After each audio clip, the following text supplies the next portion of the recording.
Cet après-midi, je vous raconte un lait qui a fait beaucoup parler, qui a beaucoup écrit aussi. Un critique littéraire parmi les plus respectés, les plus redoutés du 19e siècle. Et sa laideur ne l'a pas empêché d'aimer. Ou la véritable histoire de Sainte-Beuve, le critique admirateur de Victor et d'Adèle Hugo. Quelle place Sainte-Beuve a-t-il dans l'histoire de la littérature? Comment s'est-il immiscé dans le couple formé par Victor et Adèle Hugo? Quel était son rapport à la laideur?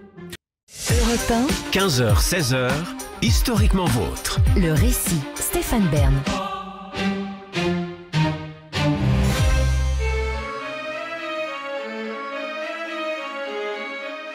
Saviez-vous que 1830 reste dans les annales de l'histoire comme l'une des années les plus agitées que la France ait connues? Fin juillet, les Trois Glorieux se sont soldés par le départ de Charles X. La monarchie de Juillet commence, le drapeau tricolore remplace le drapeau blanc, et lorsque Louis-Philippe monte sur le trône, ce n'est pas comme roi de France, mais roi des Français. Nuance. On a connu des étés certes moins bouillants, mais l'automne s'annonce plus maussade. Nous sommes le 20 septembre 1830 à l'aube. Il pleut des cordes sur le petit bois de Romainville au nord-est de Paris. La pluie n'empêche pourtant pas quelques fiacres d'y déposer leurs passagers, tous vêtus de noir. N'importe quel habitué des soirées mondaines pourrait reconnaître quelques visages familiers comme celui de Paul-François Dubois, le directeur du journal Le Globe. On distingue aussi la silhouette d'un jeune homme aux cheveux roux, Charles-Augustin Sainte-Beuve, critique littéraire du même journal. Mais le directeur et son rédacteur ne sont pas là pour parler boutique. La querelle qui les oppose est de celle qui se règle sur le pré. Et le visage des 4 témoins présents ne trompe pas. Ce matin-là, quelqu'un pourrait bien mourir sous l'averse. On se met en position, à 30 pas, quand l'un des témoins de M. Dubois apostrophe ceux de M. Sainte-Beuve qui vérifie son arme à l'abri de son parapluie. Un duel est une affaire sérieuse. On ne tire pas sous une ombrelle. Mais Sainte-Beuve ne l'entend pas de cette oreille. Son sens de la répartie fait le reste. « Ah non, je veux bien te tuer, mais je ne veux pas m'enrhumer. » 4 balles sont échangées. Aucune ne trouve sa cible et Sainte-Beuve peut rejoindre Paris sans dommage. La faucheuse est passée tout près, mais elle n'a pas éteint pour autant le grand incendie qui règne alors dans le cœur du critique. À 26 ans, Sainte-Beuve est amoureux. Mais c'est un amoureux qui fait face à 2 obstacles colossaux. Le premier, c'est sa remarquable laideur. Le second, c'est l'identité même de la femme qu'il aime. Adèle Fouché, l'objet de tous ses tourments, est aussi belle que Sainte-Beuve est disgracieux, mais elle est surtout mariée à l'un de ses amis les plus proches. Le dilemme n'est déjà pas simple, mais l'identité de cet ami complique encore la chose, puisqu'il s'agit de Victor Hugo. Et l'étrange histoire de ce triangle amoureux, qui va bien au-delà d'une simple affaire d'adultère, appartient à la petite histoire de la littérature française. Pour se souvenir de l'année de naissance de Victor Hugo, on peut se réjouir de la gentillesse du poète qui s'est fendu à ce sujet de 2 de ses vers les plus célèbres. Ce siècle avait 2 ans, Rome remplaçait Sparte, déjà Napoléon perçait sous Bonaparte. Hugo naît donc à Besançon en 1802, Sainte-Beuve, quant à lui, naît 2 ans plus tard, à l'autre bout du pays, du côté de Boulogne-sur-Mer. Mais si l'auteur des Misérables a eu la chance de connaître son père, ce héros au sourire si doux, ce n'est pas le cas de Sainte-Beuve, dont l'existence commence par un drame. Son père meurt le 4 octobre 1804, presque 3 mois avant la naissance de son fils, le 23 décembre. Fils posthume d'un père qu'il n'a jamais connu, Charles-Augustin grandit entre une vieille tante veuve et sa mère Augustine. On fait plus gai. Mais le petit s'en tire avec les honneurs, bien servi par un goût des études qui lui permet de rejoindre Paris en 1812 à 8 ans tout juste. 9 ans plus tard, le jeune bachelier ès-lettres décide de consacrer sa vive intelligence au mystère du corps humain en se lançant dans des études de médecine qu'il abandonne finalement après 4 années pour se consacrer en 1827 à ses véritables amours, la littérature et l'écriture. Cette année-là, Sainte-Beuve a de solides raisons de se morfondre, affligé qu'il est par le malheureux hasard qui a fait de lui un jeune homme particulièrement laid. Son miroir lui renvoie l'image d'un homme au visage certes juvénile, mais déjà empâté, la silhouette un peu courte, les cheveux roux filasses, le nez trop long, les lèvres molles et le regard fuyant. Et à l'échelle plus intime, ce n'est guère mieux. Ces 4 années de médecine lui ont au moins permis de mettre un mot sur la petite malformation de l'urètre qui le tracasse, un hypospadias qui le gêne pour uriner. À 22 ans, l'âge où ses amis les plus proches se mettent en quête d'une épouse, Charles-Augustin ne connaît de l'amour que celui qu'on négocie pour quelques sous dans l'un de ces innombrables bordels de la capitale. Enfin, lettré qu'il est, le jeune homme connaît peut-être la fameuse maxime de Talleyrand « La beauté, ça vous fait gagner 2 semaines ». Mais il n'est pas moins bourré de complexes, timide avec les femmes et convaincu que pas une seule ne pourra voir au-delà de cette apparence que lui-même déteste. Sainte-Beuve compense cette timidité par une ambition dévorante. Poète à ses heures, il est aussi le lecteur attentif de tout ce qui se publie dans le Paris de la Restauration. Et son regard est assez aiguisé pour attirer l'attention d'un de ses anciens professeurs, Paul-François Dubois. L'homme, oui, celui-là même qu'il affrontera plus tard dans un duel des plus humides, lui offre pour l'heure une première belle opportunité en lui ouvrant régulièrement les colonnes de son journal Le Globe. Et c'est dans les colonnes du Globe que Sainte-Beuve fait paraître une critique largement favorable, quoique plus nuancée que certains ont souvent dit, d'un recueil que Victor Hugo vient tout juste de publier, Odes et Ballades. Très attentif à ceux qui parlent de lui, surtout quand c'est en bien, Victor Hugo s'empresse d'inviter Sainte-Beuve chez lui quelques jours plus tard, en janvier 1827. Hugo n'a encore publié aucune de ses œuvres les plus connues, mais son travail de poète attire déjà l'attention et chacun sait que son nom fait déjà partie de ceux qui comptent sur la scène littéraire. Sainte-Beuve en est d'ailleurs conscient au moment de se faire annoncer ce jour-là. Entre le poète et lui, le critique littéraire, on peut imaginer des intérêts communs. Cette rencontre est une forme de remerciement de la part de Victor Hugo. C'est aussi une belle occasion de se flairer mutuellement. Le trio qui se retrouve au salon ce jour-là est jeune, très jeune même. Victor Hugo n'a pas 25 ans, Charles-Augustin 23, comme le troisième ou plutôt la troisième convive. Adèle Hugo, cette amie d'enfance que l'écrivain a fini par épouser quelques années plus tôt, en octobre 1822. La jeune femme est belle, charmante, même au point que le propre frère de Victor Hugo ne s'est pas remis de ce mariage, lui qui avait aussi des vues sur la jeune femme. Pas remis, oui, au point que Gênes, qui avait, paraît-il, des dons aussi prodigieux que ceux de Victor, plonge alors dans une dépression qui vient de l'envoyer à l'asile de Charenton. De cette première entrevue naissent 2 choses, une amitié et un tendre penchant qui va petit à petit s'accentuer. L'amitié, c'est celle qui se dessine entre la figure montante du romantisme, Victor, et le jeune critique ambitieux, Charles-Augustin. Le tendre penchant, c'est celui qui frappe Sainte-Beuve. Au premier regard qu'il pose sur Adèle, quelque chose s'enclenche dans le cœur du timide Sainte-Beuve. Mais l'inclinaison ne paraît pas réciproque, pas encore. Adèle s'ennuie ferme à ce premier repas, lassée peut-être de voir ses 2 compagnons de table faire assaut de vers, de lyrisme et de littérature. Plus tard, Sainte-Beuve se rappellera de la scène avec une amertume en écrivant quelques rimes un peu tristes. Puis elle se lassa bientôt d'être attentive, sa pensée oublieuse échappa sur la rive, et je la saluai 3 fois à ma sortie, elle n'entendait rien s'il ne l'eût averti. On a déjà vu des adultères commencer sur un pas plus enthousiaste, mais le ver, sans S, est dans la pomme. D'une certaine manière, Sainte-Beuve n'est pas seulement tombé amoureux de Madame Hugo en 1827, de sa lourde chevelure noire et de sa jolie bouche aux lèvres bien dessinées. L'amitié qu'il manifeste à son mari se double d'un véritable amour pour une œuvre qui s'annonce monumentale. Victor Hugo est un fleuve qui ne demande qu'à tout emporter, et Sainte-Beuve est assez fin critique pour le deviner. Très vite, Sainte-Beuve fait partie des familiers du ménage Hugo. Hugo est un soleil, Sainte-Beuve devient son premier satellite, et dans l'espoir d'en tirer parti peut-être, il entretient cette proximité à grand renfort de critiques dithyrambiques, mais pas seulement. Quand Adèle et Victor déménagent, Sainte-Beuve s'installe à quelques rues de là. Quand Victor Hugo s'absente, Sainte-Beuve lui envoie des lettres qu'on pourrait presque envoyer une maîtresse. « Je m'ennuie bien de vous, je n'ai pas eu de vos lettres et j'en espère une à Reims, mais je sais que vous pensez à moi et que vous m'aimez, et cela me suffit, sans que vous vous gêniez à écrire. » L'admiration que Sainte-Beuve lui porte commence pourtant à gentiment s'émousser lorsqu'il constate que le voisinage du grand homme ne lui apporte pas grand-chose. Son œuvre à lui n'en est pas plus exposée.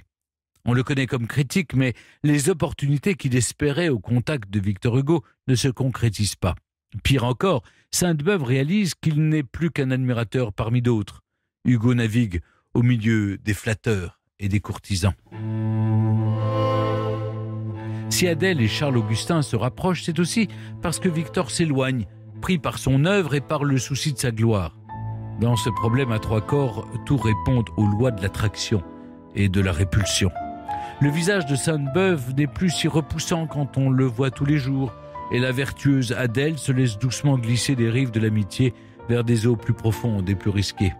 Sainte-Beuve, lui, n'hésite plus à reconnaître la puissance d'un amour qui l'embrase. Il sait que son attrait ne se résume pas à la convoitise d'un instant. Le soir, dans le secret de son cabinet de travail, il écrit « J'osais voir, j'osais lire au calice entrouvert, j'osais sentir d'abord ce parfum qui me perd. Pour la première fois, le rayon qui m'éclaire fit jouer à mes yeux un désir de te plaire. » Quant à Hugo, bien malin, qui peut dire s'il sent venir une menace qui se précise, il a sans doute compris que Sainte-Beuve soupire pour les yeux d'Adèle, mais pourquoi s'inquiéter ? On sait que l'écrivain n'avait dès ses plus jeunes années pas le défaut d'être modeste. Comment lui, la grande figure du romantisme naissant, pourrait-il avoir quelque chose à craindre de cet ami qui a du talent, certes, mais pas du génie, et puis Sainte-Beuve est si laid. Mais Victor Hugo oublie une chose, c'est que Charles-Augustin Sainte-Beuve offre à Adèle ce que lui-même ne lui accorde déjà plus, des regards, du temps, une oreille. Seulement, voilà, quel tabou. Trahir Victor et séduire Adèle, c'est renier Ulysse pour corrompre Pénélope. Rêver d'elle, c'est déjà commettre un adultère en pensée, en intention, mais l'amour a ses raisons, que la raison ignore. Quoi que fasse Adèle, si proche et si lointaine à la fois, Sainte-Beuve est séduit. Visite après visite, un couple se forme qui n'ose pas dire son nom et qui vit à l'ombre de Victor Hugo, cette montagne énorme, ce génie à la fois écrasant et trop souvent absent. Le manège qui s'installe fait partie de ces jeux qui finissent par vous brûler les doigts. Pour Sainte-Beuve, il est temps de choisir, céder ou prendre du champ, trahir ou s'éloigner. En 1830, Sainte-Beuve prend le taureau par les cornes ou plutôt par la plume. Le 7 décembre, dans une lettre, il avoue tout. Ses sentiments, son amour, sa torture et ses tentations. Il y a en moi du désespoir, voyez-vous, de la rage, des envies de vous tuer, de vous assassiner par moments en vérité. Pardonnez-moi ces horribles mouvements. Puis plus loin, cet amour, Dieu m'est témoin que je l'ai cherché uniquement en vous, dans votre double amitié à Madame Hugo et à vous, et que je n'ai commencé à me cabrer et à frémir que lorsque j'ai cru voir la fatale méprise de mon cœur. Que ferais-je à votre foyer quand j'ai mérité votre défiance, quand le soupçon se glisse entre nous, quand votre surveillance est inquiète et que Madame Hugo ne peut effleurer mon regard sans avoir consulté le vôtre? C'est une religion de s'abstenir. Il en aura fallu du courage à Sainte-Beuve, à qui Hugo répond d'une manière surprenante, en refusant d'ensevelir l'amitié qui les relie. Il lui livre ces mots. « Ma femme a lu votre lettre. Venez me voir souvent. Écrivez-moi toujours. Songez qu'après tout, vous n'avez pas de meilleur ami que moi. » Une largesse d'esprit pareille pourrait presque passer pour du mépris, comme si, à cette date, Hugo croyait toujours dur comme fer que Sainte-Beuve n'avait pas la moindre chance de donner un tour moins platonique à sa passion. Il se trompe. Peu de temps, sans doute après cette lettre, et sans que l'on sache bien quand, l'adultère est consommé. Pénélope a cédé, Ulysse est cocu. En 1830, une nouvelle période commence autour de cet étrange trio. Victor Hugo est certes pris dans les soubresauts de la bataille d'Hernani, la grande querelle entre les romantiques et les tenants du théâtre classique, mais il ne saurait prétendre qu'il ne sait rien. Oui, Sainte-Beuve l'a littéralement prévenu. On ne sait pas quand, on ne sait pas comment, mais une chose est certaine, Hugo se doute de quelque chose. Sa propre aventure avec sa maîtresse, Juliette Drouet l'accapare dès 1833, mais le soupçon de son infortune le gagne avec toujours plus de force. Il le sait d'autant mieux que l'amour qu'il éprouve pour la jeune comédienne est aussi brûlant que celui de Sainte-Beuve pour son épouse officielle. Cette année-là, le poète adresse à Juliette des lignes que Sainte-Beuve aurait pu tracer. Le 26 février 1802, je suis né à la vie. Le 17 février 1833, je suis né au bonheur dans tes bras. La première date, ce n'est que la vie. La seconde, c'est l'amour. Adèle et son amant ne s'en portent que mieux à en croire Sainte-Beuve, qui écrit au sujet de sa maîtresse dans l'une de ses œuvres, le livre d'amour. Ta prison s'est enfin adoucie, car lui, le dur jaloux, l'orgueilleux offensé, s'est pris au piège aussi d'un amour insensé. Et nous, prompts à jouir de chaque courte trêve, nous courons non moins vite aux bois les plus voisins, comme en la jeune idylle ombragée nos larcins. Pendant des années, ce curieux ménage à trois tient pourtant bon. Le mariage des Hugo résiste, L'adultère d'Adèle et de Charles-Augustin se poursuit, mais l'amitié qui régnait jusque-là entre Hugo et Sainte-Beuve commence à se fendiller. Au fil des anicroches et des psychodrames, l'admiration inconditionnelle de Sainte-Beuve pour Hugo se consume. On assiste à une prise de distance réelle entre déni et pudeur qui finit par se muer en fossé. Oui, après tout, quand on a séduit la femme du grand homme, on est vite tenté de le faire tomber de son piédestal. Alors d'article en article, Sainte-Beuve s'attaque à Hugo par de simples égratignures d'abord, avant de glisser quelques gouttes d'acide dans le flot de ses compliments. En 1834, quand Sainte-Beuve se fend d'un compte-rendu mitigé d'une de ses œuvres, Hugo lui écrit qu'il aimerait, je le cite, « moins d'éloges et plus de sympathie ». Victor Hugo est comblé, Victor Hugo vous remercie, mais Victor, votre ancien Victor, est affligé. La rupture intervient en 1835, quand Victor Hugo publie Les Chants du crépuscule. Dans sa critique, Sainte-Beuve évoque deux couleurs qui se heurtent, deux encens qui se repoussent, comme si le journaliste accusait Hugo d'avoir un peu confondu ses deux muses, Adèle et Juliette. Cette fois, ça ne passe pas.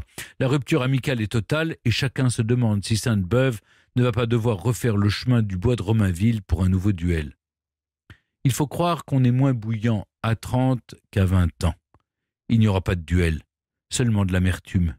Une amertume qui vient pour ainsi dire contaminer l'histoire d'Adèle et de Sainte-Beuve. Les deux amants s'éloignent et vers 1837, c'en est fait. Le triangle amoureux vole en éclats. Dans le tout Paris, quelques initiés commentaient déjà l'infortune de Victor Hugo.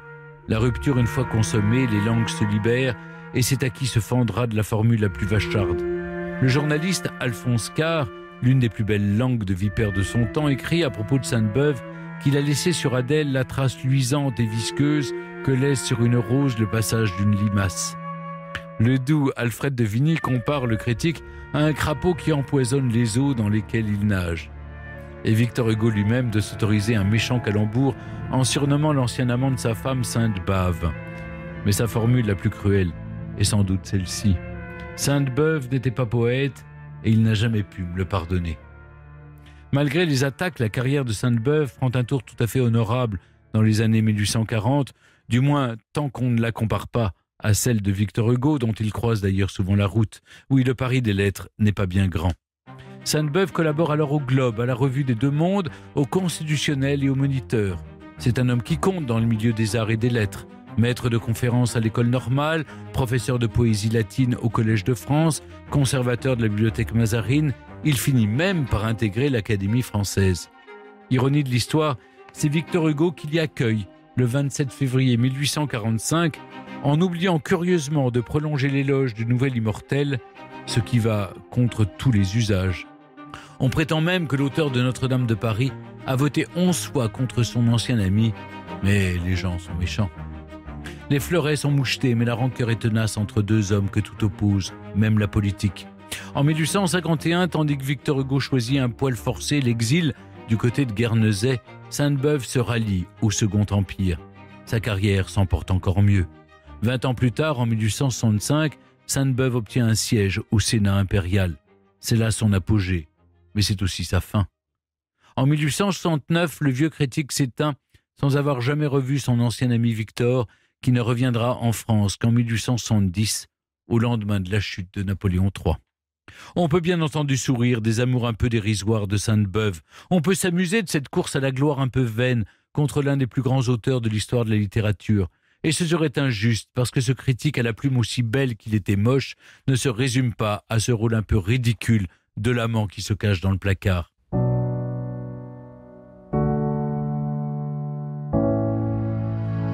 Sainte-Beuve n'avait pas le génie de Victor Hugo, loin de là, mais sa méthode, son intelligence et son acuité n'en font pas moins l'un des grands critiques littéraires de son temps. Ce qui ne signifie pas qu'il a toujours vu juste, d'ailleurs. En 1836, quand la mode du roman feuilleton commence, Sainte-Beuve s'en montre prodigieusement agacé. À ses yeux, la littérature est une affaire d'élite et d'éducation, et il ne supporte pas ce qu'il qualifie de littérature industrielle et de roman pour épicier. On ne peut pas lui donner entièrement tort. Il n'y a certes pas que des génies derrière les romans de 4 sous qui se vendent comme des petits pains. On ne publie pas que des chefs-d'œuvre dans les journaux, d'accord, mais on y trouve malgré tout quelques noms glorieux comme ceux de Ponson du Terrail, d'Eugène Sue et bien sûr du plus grand des feuilletonistes, Alexandre Dumas. Quand il ne trompait pas Victor Hugo, Sainte-Beuve s'est parfois trompé, donc. Mais c'est tout de même à lui qu'on doit une idée qui était encore nouvelle au XIXe siècle, celle qu'on n'étudie pas l'œuvre d'un auteur sans se pencher sur sa vie et sur tout ce qui entoure la genèse de son travail. Ce que Sainte-Beuve explique, c'est qu'on ne comprend pas Victor Hugo sans connaître le détail de son existence, et Dieu sait qu'il était en l'occurrence bien placé pour en parler. Tout le monde n'est pas d'accord avec cette approche, bien sûr, à commencer par Marcel Proust, qui lui a consacré tout un ouvrage baptisé Contre Sainte-Beuve, qui sera publié à titre posthume en 1954. Quand il écrit que l'homme qui fait des vers et qui cause dans un salon n'est pas la même personne, Proust affirme exactement le contraire de ce que dit Sainte-Beuve. Il ne faut pas séparer l'homme et l'artiste, dit Sainte-Beuve. Pas du tout, répond Proust. Le style se suffit à lui-même. Chacun se fera son idée sur la question. Mais il n'en reste pas moins que Sainte-Beuve mérite bien plus que des moqueries un peu faciles, ne serait-ce que par son amour des lettres et par son exigence. Europe 1, historiquement vôtre. Pierre-Louis Lancel, merci d'être toujours avec nous sur Europe 1. Avec plaisir. Sainte-Beuve mérite bien plus que des moqueries un peu faciles. Quelle place a-t-il, selon vous, dans l'histoire de la littérature ? Une place très importante. D'abord, par sa qualité d'écrivain. Souvent on ne parle de lui que comme critique, et c'est un peu dommage, parce qu'il a écrit des très belles choses, à commencer par son roman Volupté, dans les années 1830, qui est un roman sans doute un peu difficile à lire. Évidemment, c'est pas aussi extraordinaire que les grands romans de Victor Hugo, mais ça a vraiment sa place dans une époque de la littérature. Et donc, je le conseillerais pas à des collégiens ou des lycéens parce que c'est difficile, mais c'est plein de références, c'est plein de richesses psychologiques, et on voit à quel point cet homme était un affectif, mais un affectif un petit peu toujours sur la retenue. Et ça, c'est très intéressant dans une époque romantique qui a tendance à beaucoup mettre en avant le sentiment comme ça qui existe mais qui est un petit peu rentré, c'est quelque chose de fascinant. Et au-delà de ça, je ne sais pas si c'est un grand écrivain ou un écrivain génial, en tout cas c'est sans doute l'un des meilleurs lecteurs de son époque. Et ça c'est très important parce que c'est comme ça que Victor Hugo le repère, c'est comme ça que Victor Hugo voit qu'il lit Victor Hugo peut-être encore mieux que Victor Hugo. Et ça c'est fascinant et ça fascine Victor Hugo. Pierre-Louis Lancel, Sainte-Beuve est l'un des 11 personnages dont vous faites l'éloge dans votre nouveau livre « Éloge des moches » publié aux éditions Perrin. Alors d'abord, pourquoi vous avez voulu faire un éloge des moches Parce que ce qui m'a intéressé, c'est qu'il y a globalement 3 attitudes par rapport à la laideur dans notre société, et des attitudes que je trouve un petit peu étranges. La première, c'est l'insulte paresseuse. Voilà, quelqu'un est laid, on va se moquer de lui parce qu'il est laid. Ça n'a aucun intérêt et passons vite là-dessus. La deuxième attitude, c'est la pitié stérile, c'est-à-dire d'enfermer quelqu'un complètement dans sa laideur, comme s'il ne pouvait rien en faire. Et ça aussi, je trouve que c'est un petit peu triste et un petit peu réducteur. Et la troisième, c'est celle qui me surprend le plus, c'est la négation de la laideur. C'est-à-dire que dans mon entourage, j'ai constaté à plusieurs reprises que des personnes m'affirmaient que des personnes dont on pouvait parler vraiment comme étant laides, elles m'en parlaient comme s'il n'y avait rien à dire de leur physique. Et ça, j'ai trouvé ça un petit peu bizarre, parce que, au contraire, moi, il me semble que le physique et l'apparence et ce qu'on renvoie au monde et ce qu'on se renvoie à soi-même, ce qui est très important aussi, est un moteur dans la vie. Et donc, qu'on admette que, par exemple, Audrey Hepburn a pu réussir la carrière qu'elle a eue parce qu'elle était belle, est une évidence. Par contre, expliquer que tel autre personnage, je pense à une actrice de second rôle du Hollywood des années 40 qui s'appelait Marjorie Main, qui était très laide, mais elle en a fait un atout et elle est devenue comme ça une actrice très repérable, très aimée du public parce qu'elle jouait comme ça les vieilles femmes un peu revêches, etc. Elle l'a dû tout autant à son physique. Et alors là, évidemment, je vous donne un exemple très caricatural, mais au-delà de ça, quand on étudie les vies des personnes, on se rend toujours compte que le physique et l'incarnation a une énorme importance. Moi, professionnellement, j'écris beaucoup de récits pour la radio. Je travaille aussi pour Historia et de la même manière, je travaille sur des vies de personnalités. Et à chaque fois, je remarque à quel point le physique a une importance primordiale.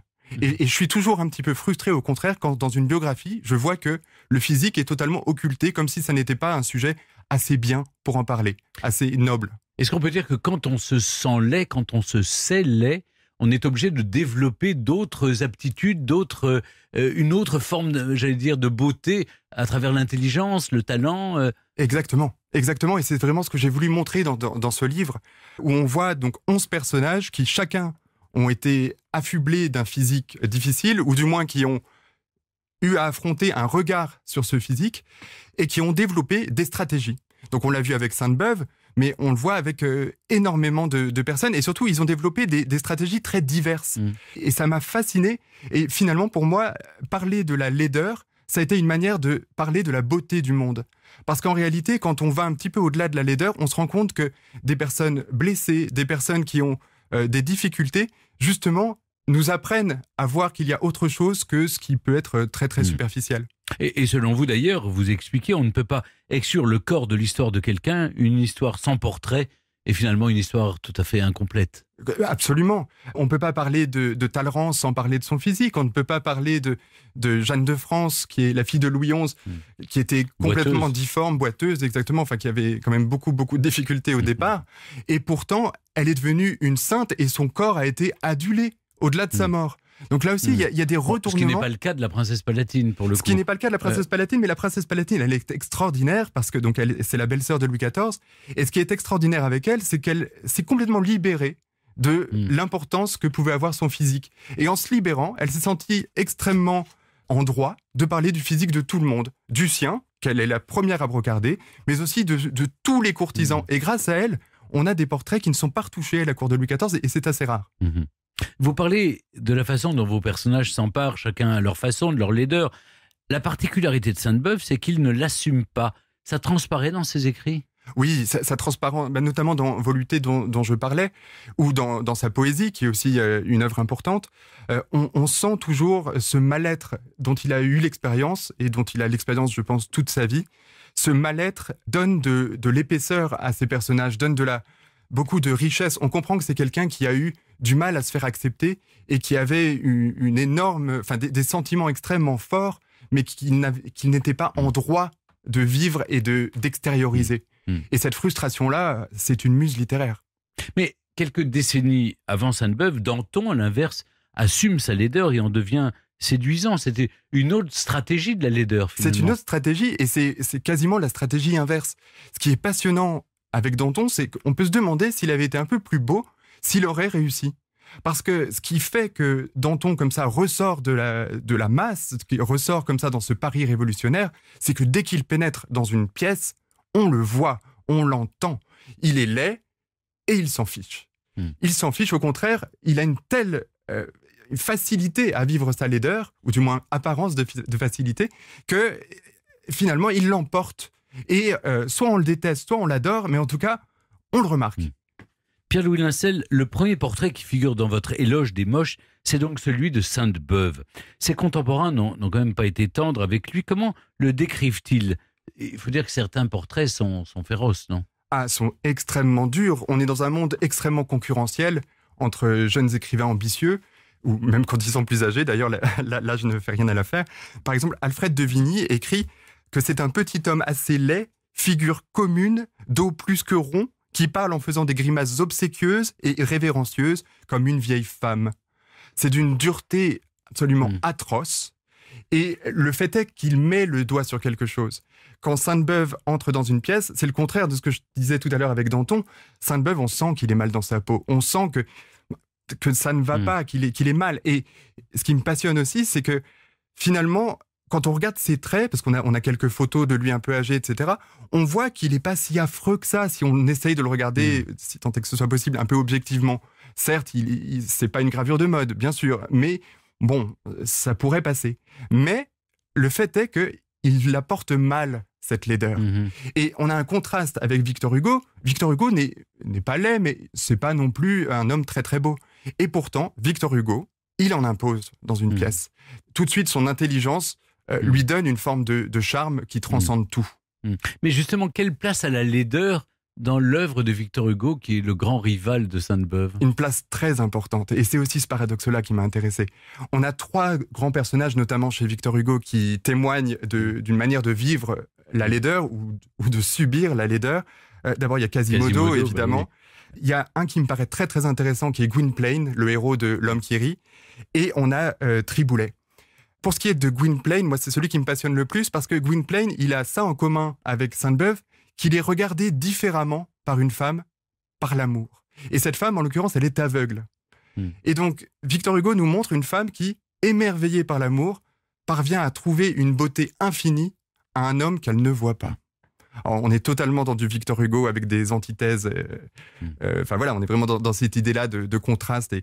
Mais ce qui me plaît aussi, c'est que Victor Hugo a cette idée très élevée de la laideur qui est un moyen d'accéder au sublime, mais il subit dans son propre ménage une autre forme de laideur qui n'est pas hugolienne, mais qui serait plus balzacienne, c'est-à-dire une laideur du quotidien un petit peu plus médiocre, un petit peu plus emmêlée avec tout un tas de passions. Et ça, c'est Sainte-Beuve qui rentre dans son ménage. Et là, il y a un contraste entre sa manière, d'étudier la laideur et ce qu'il va devoir vivre. Pour chacun de vos personnages, la laideur est devenue un atout. Dans quelle mesure la disgrâce de Sainte-Beuve a-t-elle finalement servi son parcours ?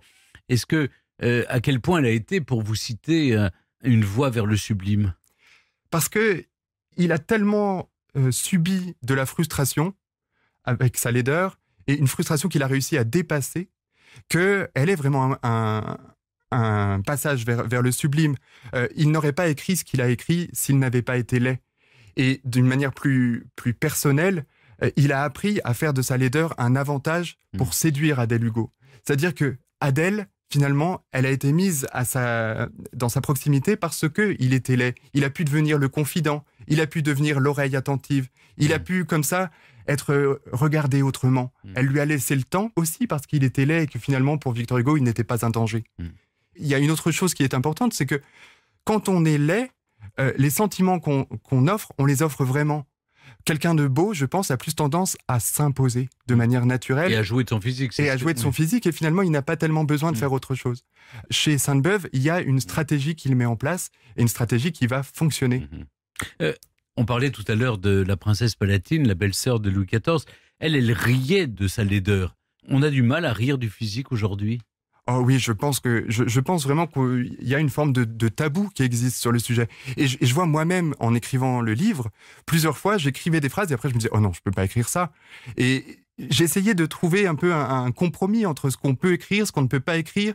Et c'est très délicat et j'ai pas encore complètement percé ce mystère d'ailleurs, mais oui, très très vite, moi quand je parle de ce livre, on me dit souvent « Oui, mais la beauté c'est subjectif ». C'est la première opposition que j'ai. Et moi, je réponds que, certes, la beauté, c'est subjectif, mais en fait, que ce soit subjectif ou objectif, on s'en fiche un peu. L'important, c'est que la laideur ait une conséquence. Et qu'il y ait des consensus, à une époque donnée, un certain nombre de personnes vont toutes considérer qu'une telle personne est laide. Et à partir de là, il y a des conséquences, et à partir de là, il va falloir que la personne réagisse à ce qu'elle subit. Sauf qu'aujourd'hui, on s'interdit de penser d'une personnalité publique qu'elle est laide. Eh bien, je pense qu'on a tort.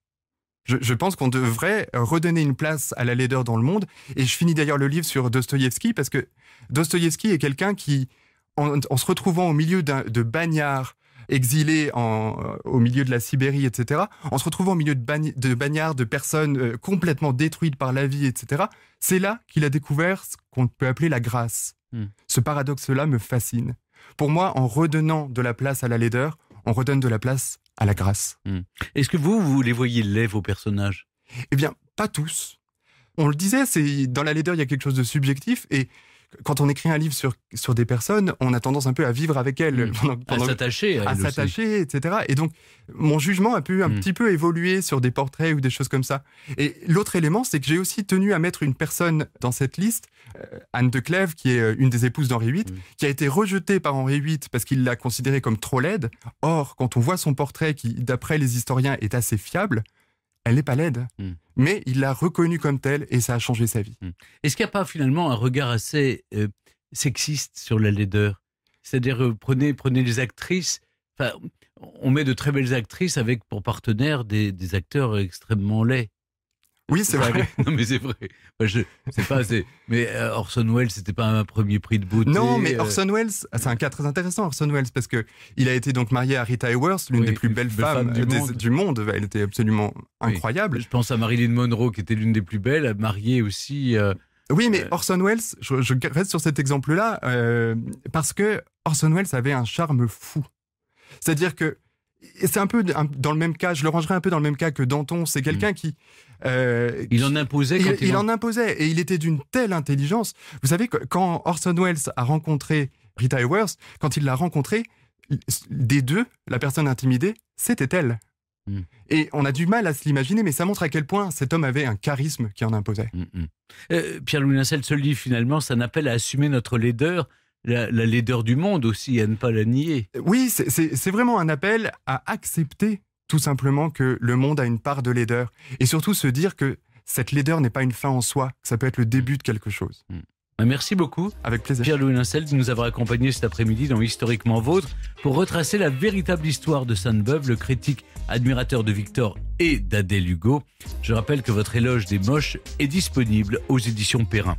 Historiquement Vôtre sur Europe 1 et en podcast sur europe1.fr.